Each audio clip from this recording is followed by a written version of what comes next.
Hi, I'm Jessica Kurgo. And I'm Tamara Green. And this is your April installment of Walpole News Today.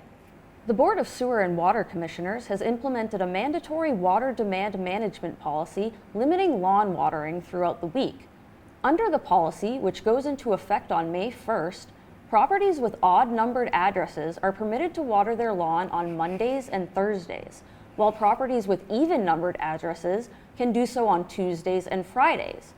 Automated sprinkler use between 9 a.m. and 5 p.m. on any day of the week is prohibited. The policy will be enforced until September 30th, 2022. Additional details can be found on the town's website. The COVID-19 positivity rate has increased slightly in Walpole in recent weeks, but numbers are nowhere near where they were at the beginning of the year, according to a statement made by Public Health Director Melissa Ranieri at an April 12th Board of Health meeting. The Health Department continues to hold COVID-19 vaccination clinics on Tuesdays and Thursday afternoons at the Old Town Hall. The registration link for those clinics can be found on the Health Department's Facebook page or on the town's website. At their April 14th meeting, school committee members provided an update regarding the high school feasibility study approved by the town last year that intends to examine the school's structural related challenges. Here's more from that meeting. This study will examine the building-related challenges that the high school currently faces and providing solutions for those challenges, while also creating new spaces and opportunities for students and staff. The feasibility study aligns with Goal 4 of our district's strategic plan, which highlights the importance of our schools being modern facilities and also having the resources needed to support the delivery of 21st century curriculum. We are working with the town to seek to address those needs without going to the people of Walpole for another override, but to renovate the high school in the same manner as the projects for the police, fire, and senior center were undertaken, with the use of available bonding. You know, we know that there's a limited amount of money. As Bill mentioned, it's within the levy, so it wouldn't be an override. So how do we address some urgent needs today and then maybe set a path for more things to be addressed in phases as money may become available? Upcoming, we can expect some work at the high school with the visioning team and some leaders within the high school, and then some updates to the community, and then there'll be some more budgeting details towards the fall town meeting. According to a statement made by Superintendent Dr. Bridget Goff, the Walpole School District has officially begun an equity audit with a management consultant called Mass Insight and Education Research. Here's more. Walpole Public Schools, we're excited to announce that we've officially started an equity audit process with our partner, Mass Insight and Education Research. Throughout this process, Mass Insight will gather and analyze data and evidence around the ways in which students, families, community members, and staff experience the district's core values and equity efforts. The audit identifies opportunities to expand equitable access to an excellent education and foster an inclusive and welcoming community. So during the next couple of months, you'll hear more about ways that the community can participate in the equity audit and to make sure that all voices are heard in the process. Surveys will be distributed to all families, community partners, school and district staff and leaders, and students. Mass Insight is also planning to hold focus groups for students, family groups, school and district staff leaders, and partners. So throughout this process, everyone's participation is critical to understanding the ways our district can continue to create a more equitable, inclusive, and accessible learning and work environment for each member of our community. Earlier that same meeting, the committee heard a music curriculum update from Department Coordinator Timothy Fleming. Students who perform on instruments, sing in groups, they can hear sounds in a group better than someone else who hasn't. They can understand the consonants that start words quicker and sooner than other students can. Brain development in adolescence is heightened through these intentional musical experiences. The longer somebody plays music, the more their brain is going to continue developing, which is a huge part for me as a high school person, because I'd love to see kids continue past 6th, 7th, 8th grade. But the other great piece of data that's out there is that even if someone only plays music in an ensemble experience for 3 or 4 years, they still are better off than someone who hasn't. every student gets a musical experience. But we want to see more students get that intentional performing experience because that's where the highest impact is. Town Administrator Jim Johnson updated the Select Board members at an April 12th meeting about Gillette Stadium's proposed parking lot expansion that would affect some South Walpole residents. I've actually reached out to some of the abutters just this afternoon. I want to make sure we're on the same page as far as whatever we ask, they're comfortable with. I don't want to go ahead and ask for a 6-foot berm and then really want a 10 or 12-foot berm. So I'm trying to get on the same page with them as far as our ask. I'm going to reach out. I plan on sending a letter to Foxborough, their planning board, but also reaching out to Paige, their planner, and Bill, their town manager. And I know there were some questions that came up as far as police presence at Gillette Stadium during stadium events, concerts, and football games. I think the basic rule is any place where there's a Walpole resident that's anywhere near those parking lots, we need to make sure there's proper bermage, is what I call it, in place, with proper screenage, trees and things like that, and try to reduce the eyesore element, the noise element, the light pollution. At that same meeting, the Select Board voted unanimously to support the Walpole Police Department's effort to obtain grant funding for a full-time mental health clinician. Chief Kelleher further explained the grant program to board members before their decision. We believe this program will be incredibly beneficial to the town. It will efficiently get professional care to those who are in crisis, assist us in moving away from that arrest first mentality, which we've done some years ago, but allow us to better serve these folks. I think it's a great program. It's great for the police department, and it's great for the town. So I think it's a win-win all around. Motion to support the Walpole Police Department moving forward and obtaining mental health clinician grant funding. Second. So we have a motion and a second. All in favor, please say aye. Aye. Later, Director of Community and Economic Development Patrick Deschaines provided a presentation concerning recent multifamily zoning requirements for MBTA communities like Walpole. Frustrated with the absence of concrete guidelines from the Department of Housing and Community Development, some board members suggested a future meeting with the state legislative delegation. There's no requirement in terms of constructing any particular amount of units. What is the requirement is to provide by right zoning to allow for multifamily by right. So it's a zoning requirement, not so much as a build requirement. So that's a big thing to take away from that.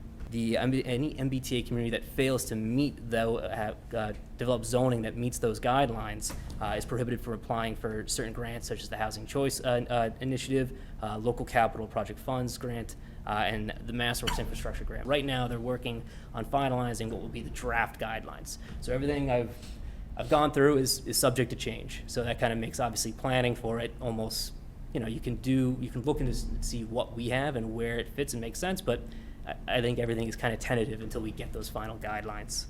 It's not completely clear how Walpole will be impacted once they are released. This requires a change to our zoning bylaws. I guess we have to follow the process because the state will mandate it, and we, of course, wouldn't want to put any state funding at risk, to your point. But I also think we need to go on offense on this. And what I would like to see is have us get the legislative delegation in here to talk about this.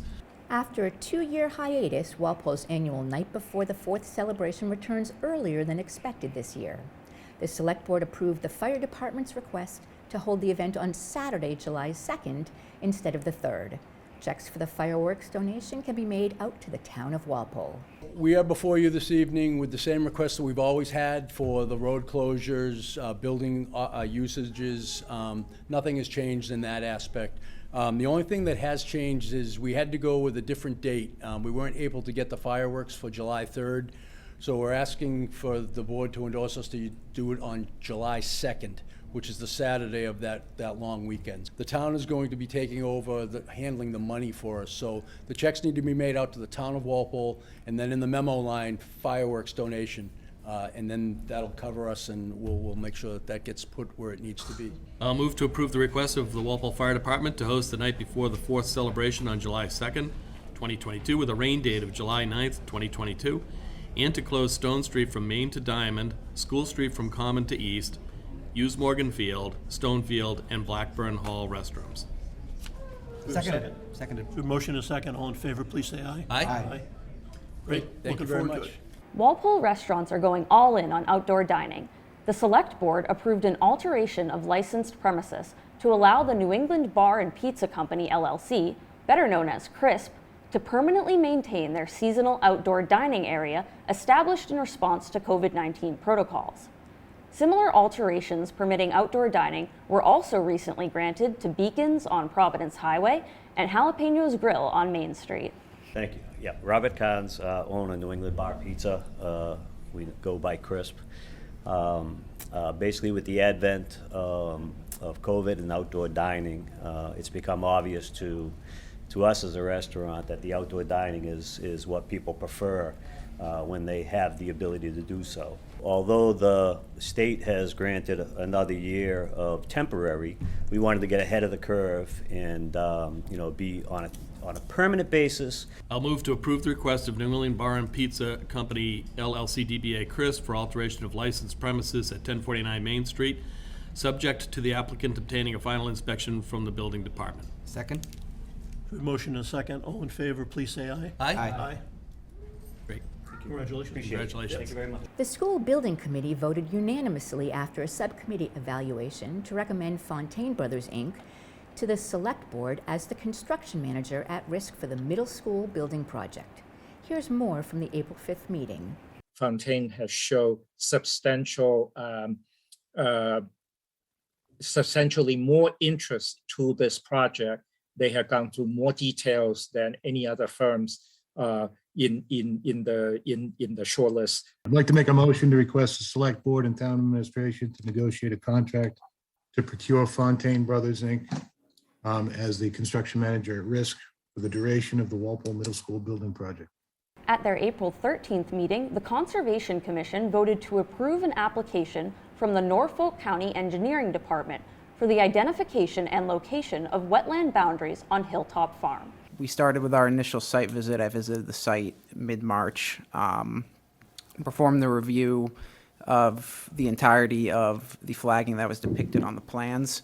And after that site visit, noted a number of areas that required a closer look, both in terms of ensuring that the resource area boundaries are accurate, but also confirming some existing conditions information that's pertinent to the resource areas at the site. This is not an application for any work to be done. It's just to identify the wetlands, where they are, and so that it's in agreement with the applicant and the commission as to where wetlands are and what they are. As a private citizen, but not as a conservation commissioner, that's not my purview, it's disappointing to see vegetation taken down. What is solar field? Betsy, Yeah, this is not pertinent to this hearing. Okay, I know. The applicant and Beta have done a very good job of putting this together and working together to resolve any questions that did come up. So I think in the end result, I think it's a very good job. Later at that same meeting, Walpole resident Jason Hockman's request to construct a barn and a level area for a personal skating rink on his Washington Street property was approved after several questions raised by abutting neighbors were answered. Here's more. If there is any type of impact, I'm thinking the change of the water flow, perhaps coming into our properties, are you prepared to mitigate that? Well, the work area is 250 feet from the stream, so no, I don't believe there's going to be any impact on the stream. We're a long ways away from the stream. So it's a lot of water. So that's concerning to me as an abutter. I'm wondering what impact that will have on those of us who live nearby. A lot of people do this. You basically take plywood or 2x4s or 2x6s, you set up a perimeter, you line it with plastic, and you put, an inch or two of water in it, and you let it freeze. So come springtime, when it melts, you just let the water out slowly, and it's really not a lot of water. I would like to know how many cubic yards, I guess, of water are in that. It's 8 cubic yards of water, which, I do drainage design. That's a very small amount of water. It's kind of like a large garden that you're putting. If it was a vegetable garden, you'd be putting water on the vegetable garden. You really wouldn't be thinking about it flooding an adjacent stream or anything. So it doesn't seem like it's any more water than a large vegetable garden. All in favor? Aye. Opposed, abstained, 7-0-0. Thanks for your time. This year, Walpole School Resource Officer Thomas Hart and community resource dog Rebel were selected to receive the 5th Annual Attorney General's Award for Distinguished Service in Policing, under the category of Innovation in Community Policing. Walpole Media met with Officer Hart and Rebel to discuss the award and their valuable contributions to the police department. My job is school resource officer, but it's kind of a catch-all. It's really community resource officer as well. And that's where Rebel helps me. She helps me to connect with people at the school, teachers, staff, students, and she also helps to connect with different groups in town as well.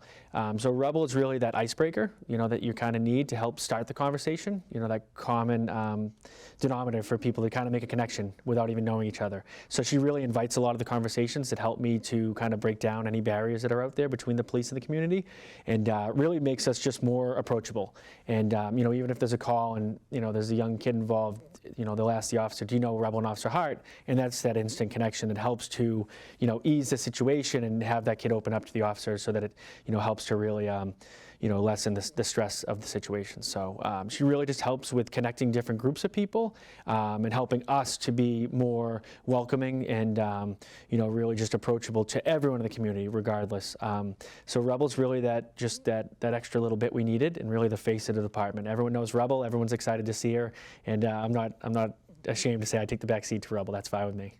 Having chiefs like Chief Carmichael and now Chief Kelleher as well, it really helped to make my job easier. A lot of the ideas I have are great, but if I didn't have the support of the chief, the administration, the lieutenants, and also all the men and women that work here as well, really having that community policing, motivation and ideals, none of the stuff would really, take off like it has. So it's really, the award's not just for Rebel and it's really for the whole department, and I think the whole community as well. A lot of things we do we wouldn't be able to do them without the support from the school, from the community.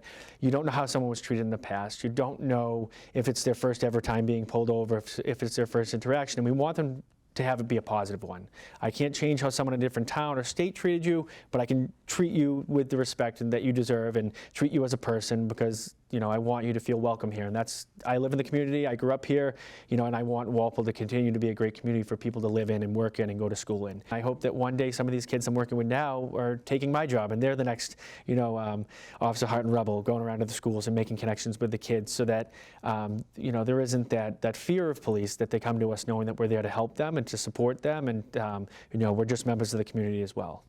The Bylaw Review Committee meeting met for the first time in person on April 7th. One of their members will be resigning, so they will need a new member from Precinct 8. The committee then continued the discussion and drafting of a plan of action for reviewing the bylaws prior to the spring town meeting warrant. They started with Chapter 93, the fiscal year. The current fiscal year is from July 1 to June 30, and they voted not to change it, as that would constitute a violation of state law. They then discussed Chapter 88, election of officers. The bylaws state that the committee should elect officers in July, but they typically don't meet that month, so they don't elect officers until August. The committee will change the wording to reflect this. The next chapter was Chapter 17, which discusses the Permanent Building Committee. Currently, there is no guidance on when the PBC should get involved with a project and when they should have oversight over it. One of the members would like to add language that specifically dictates when the PBC is involved versus when they are not. Chapter 125 discusses open meeting rules. The bylaws currently state that the meetings of elected boards will be available for Walpole Media to tape. They said Walpole Media may not have the capacity to tape every board or committee meeting, and oftentimes there are 2 meetings held at the same time. Language just says meetings only have to be made available, not that it is mandated that Walpole Media tape every meeting. They decided to get input from the town administrator, as well as the town moderator and Walpole Media. They then discussed animal control. They didn't vote last meeting, in part because town meeting hasn't yet voted on the new funding. The current budget reflects 24/7 staffing between 3 officers, but that isn't reflected in the current bylaws. This needs more adjustments, so the committee will get input from the Select Board and Chief Kelleher. With that, the Bylaw Review Committee meeting adjourned. With Walpole's annual town election approaching, I sat down with Town Clerk Elizabeth Gaffey to discuss new precinct lines, relevant dates, and the importance of local elections. Here's more from our conversation. The local election is where you're able to affect more change than you realize. It's important to know where we don't have open town meeting and we have a representative town meeting for our legislative body, that you pay attention to who's running and that you take care to see that they're making sure any questions or concerns that you have will be addressed by your RTM member, for short. And they are usually somebody in your neighborhood, but it's done by precinct. There's 150 of them. Every February, I do an apportionment to make sure that the town is even with that. You should take a look at who wants to run and find out where they are and just even say hello to them. See if they're knocking on your door because they pulled nomination papers this time. Or is it somebody who's always been in one? We have email addresses for all of them that you can certainly get in contact with them and ask them where they stand on different issues. Because this is, for you, this is where you get your voice. This is your voice for the select board.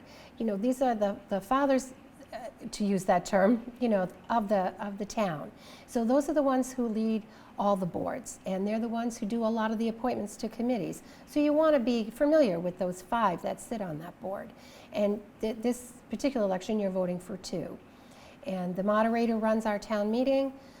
It'd be nice to get yourself comfortable with him and just see where they stand. I'm sure they all have their own websites that you can find information on them. I don't have that kind of political stuff in our office because we are unbiased and we don't ask them those kind of things. But as a voter and an informed voter, you should find out who's running for these offices and what they're going to bring to that office. And you certainly can ask, especially your representative town meeting member. Those are the people that you can be able to say, hey, I saw, whatever number on the warrant that they're going to talk about this. This is my thoughts on it. And certainly throw that by them so that they have an idea of which way their constituents want them to vote. If you say nothing, they're just led with their own beliefs on how they feel. So they're looking for your input. They really are. So take advantage of that. The League School of Greater Boston, a residential and day school for students diagnosed with autism, will host their first in-person benefit 5K and health and fitness day in 2 years.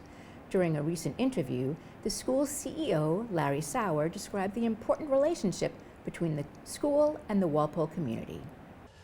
One of the things that we are focusing on kind of now and in the future is really promoting neurodiversity, and that we are all part of a community of people that just have diverse ways of interacting with each other and with the world, and the individuals on the autism spectrum are a part of that.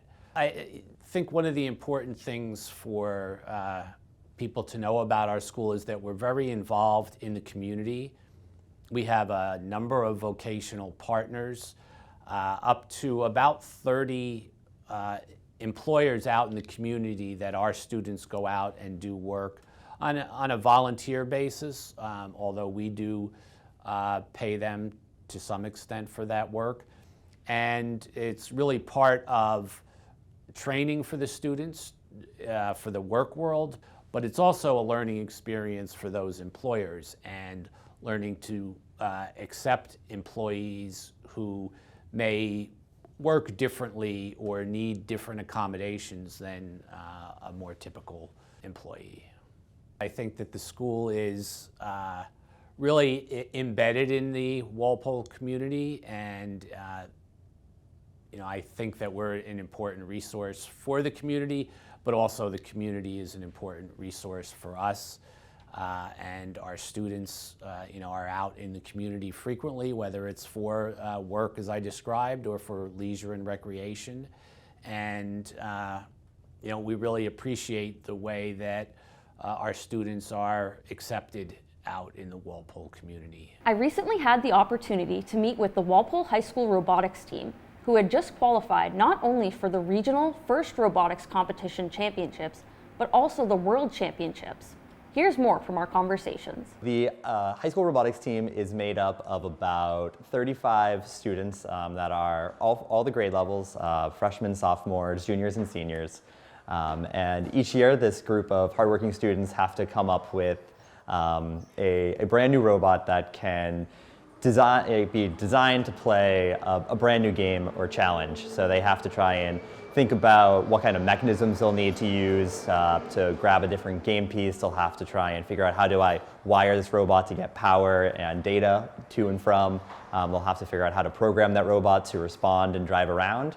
And they'll also have to just come up with strategies to try and play the game as effectively as possible. This year, two of the main parts of the game were shooting and climbing. So we focused a lot of our efforts for our robot on being able to shoot the balls high in the air using an arc with some flywheel shooters, picking up balls off the ground since they're going to scatter around the game field using an intake that can sort of just like extend out and just pick them up. And then climb up the monkey bars at the end of the game. Those were our three major mechanical goals. Every time I come in, it's a new experience and new challenges to solve and new programming things to learn about. So it's definitely been one of the most fulfilling engineering and technology experiences that I've ever experienced before. And it's really inspired me to continue doing that in the future as well, and continue researching and looking for new and improved ways of solving problems, especially in computer programming. I have to say one of my favorite things about being on the robotics team is the way that I'm able to connect with other people on a design process. Starting off at the beginning of the year, what we do is we start out all together in this big room and we go over just the game manual for the year so that all of us have a really clear-cut understanding of like what's going on in the game and like how we actually play it. And then after that, we go into this like deep dive of like different types of robots that we can be seen in a game and what type of robot we want to be. And I just think it's just a really fun, interesting process and really collaborative. This place is really like a huge community. When I come here, it doesn't really feel like a job like school usually does, even though that this place is really correlated with school. Like, even though we are a team, we're considered a club, but it doesn't really feel like a club to me. It feels almost like another home that I get to come to, and I really get to be independent and feel like my voice is heard in like situations, especially as a girl in STEM. I feel really represented here. More on these stories can be found on our YouTube channel. For Walpole News Today, I'm Tamara Green. And I'm Jessica Kurgo. Thank you for joining us, and we'll see you next time.